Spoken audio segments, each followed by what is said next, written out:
রাশিয়ার হামলা, অল্পের জন্য ভূপাতিত হয়নি ব্রিটিশ গোয়েন্দা বিমান। মস্কো বেপরোয়া আচরণ করছিল।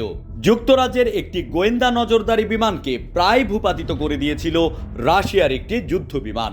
যুক্তরাষ্ট্রের ফাঁস হওয়া গোপন নথি থেকে এমন তথ্য পাওয়া গেছে। সোমবার মার্কিন সংবাদ মাধ্যম ওয়াশিংটন পোস্টের বরাতে এ তথ্য জানিয়েছে ব্রিটিশ সংবাদ মাধ্যম দ্য গার্ডিয়ান। প্রতিবেদনে বলা হয়েছে 2022 সালের 29শে সেপ্টেম্বর ক্রিমিয়া উপকূলের কাছে এমন ঘটনা ঘটে। ওই দিন ক্রিমিয়া উপদ্বীপের কাছে আন্তর্জাতিক আকাশ সীমায় উঠছিল যুক্তরাজ্যের একটি গোয়েন্দা বিমান। ওই সময় এই বিমানটিকে লক্ষ্য করে একটি ক্ষেপণাস্ত্র ছোড়ে রাশিয়ার যুদ্ধ বিমান।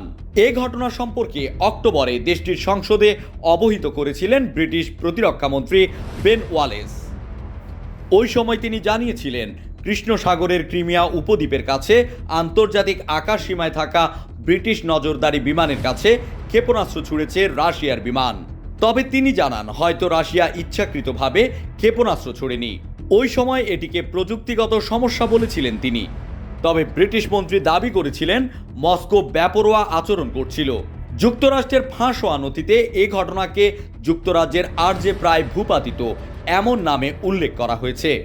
এছাড়া ওই নথিতে যুক্তরাষ্ট্র ও ফ্রান্সের নজরদারি বিমানের সঙ্গে রুশ বিমানের এনকাউন্টারের কথা উল্লেখ করা হয়েছে।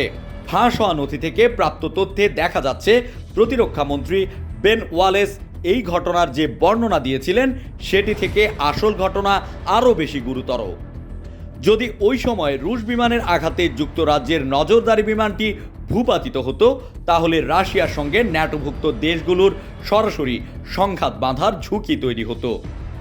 কারণ বিমানটিতে যুক্তরাজ্যের সেনারা ছিলেন, আর ন্যাটোর অনুচ্ছেদ 5 অনুযায়ী ন্যাটোভুক্ত কোনো দেশের উপর হামলা মানে পুরো ন্যাটোর উপর হামলা। এদিকে এই ঘটনা সম্পর্কে জানতে যুক্তরাষ্ট্রের প্রতিরক্ষা মন্ত্রণালয়ের সঙ্গে যোগাযোগ করা হলে তারা মন্তব্য করতে অস্বীকৃতি জানায়। অপরদিকে যুক্তরাষ্ট্র ও রাশিয়ায় অবস্থিত ব্রিটিশ দূতাবাসে যোগাযোগ করলে কোনো জবাব দেয়নি।